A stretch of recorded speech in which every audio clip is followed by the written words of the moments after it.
Hello there, welcome back to the channel.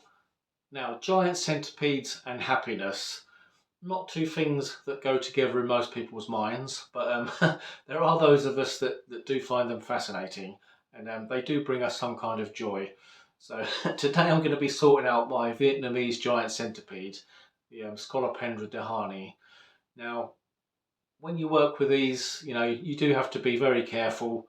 They're very highly venomous, and they don't need an invitation to bite sometimes. But as with most things, they would rather run away and hide. So they're not a huge fan of daylight. So yeah, we do use that to our advantage. Now I'm going to be popping it into a nice big deep container today. So it should be much better for it. And to be honest, it'll be much better for me as well. So much easier to deal with. So the Vietnamese giant centipede, they do like it quite humid.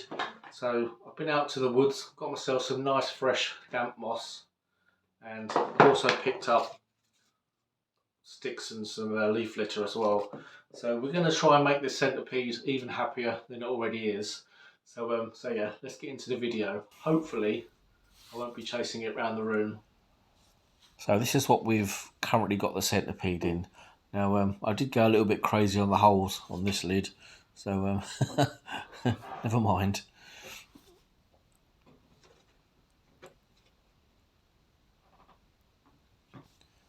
Now obviously we don't know where the centipede is at the moment, so I'm going to take this carefully and use my tongs.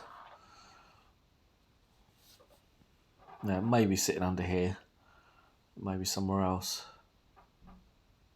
Oh, there we go.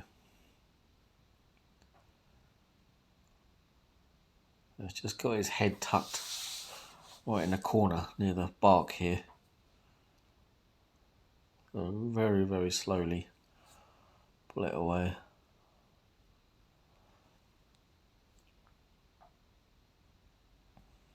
There we go.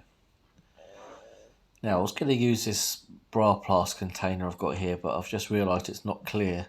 So I'm going to use a clear container. So I'm just having to find the end of the centipede. Now the thing with these is they do sit extremely still and they suddenly explode into life. So you do have to be a little bit careful if you're trying to sort of manoeuvre them. Now this was my first attempt at catching it. Now the thing with these is they can turn on a sixpence and they can get out of any small gap. So you really have to try and stay calm. Like I say, I just had to block it off there from getting out the corner.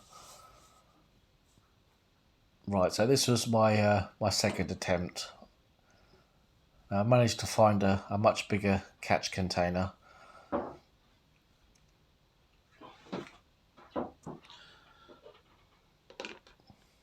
Now the centipede had actually sort of buried itself again, but it's right at the front of the container here. You can't quite see it on camera.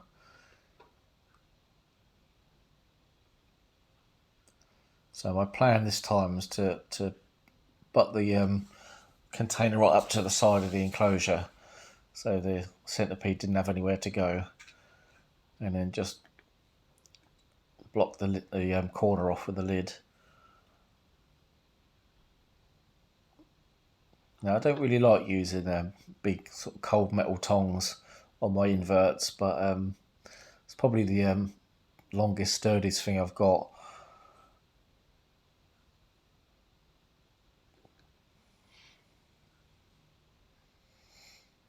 Now there was always a chance it could sort of skip over the catch container and just squeeze through, but luckily it all went okay. So that's definitely a much better catch container. As I say, I was going to originally use the bra plast, but then I realised that I couldn't actually see where the centipede was. So yeah, it seems to be in really nice condition. So that's good. So you don't really see these guys very often, so it's quite hard to check on them.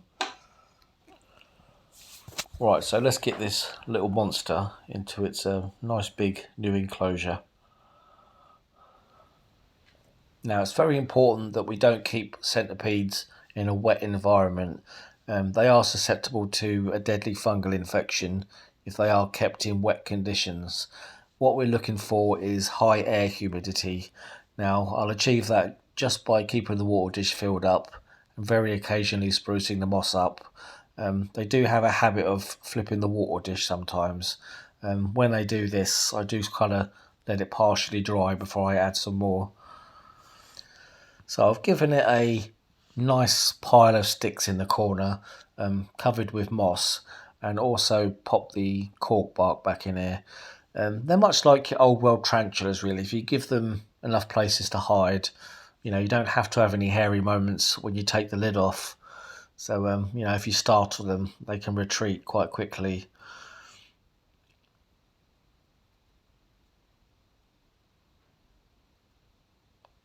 I just need to wake up again.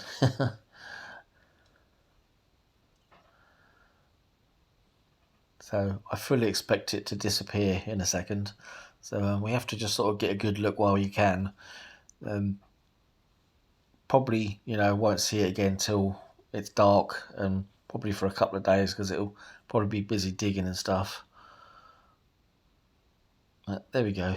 It's discovered its nice cozy stick pile.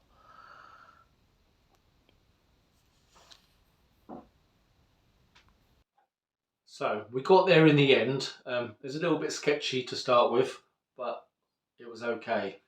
So it's now quite happily sitting under this big pile of mossy logs in here. So probably won't see anything of it now. But you know that when you buy centipede, that they are very nocturnal creatures. So it is actually possible to see them with a red light sometimes. They're not bothered by red lights. So yeah, that's one way you can see, some of your more nocturnal creatures. So hope you've enjoyed today's video. Give me a thumbs up. Maybe consider subscribing. And I'll see you on the next video.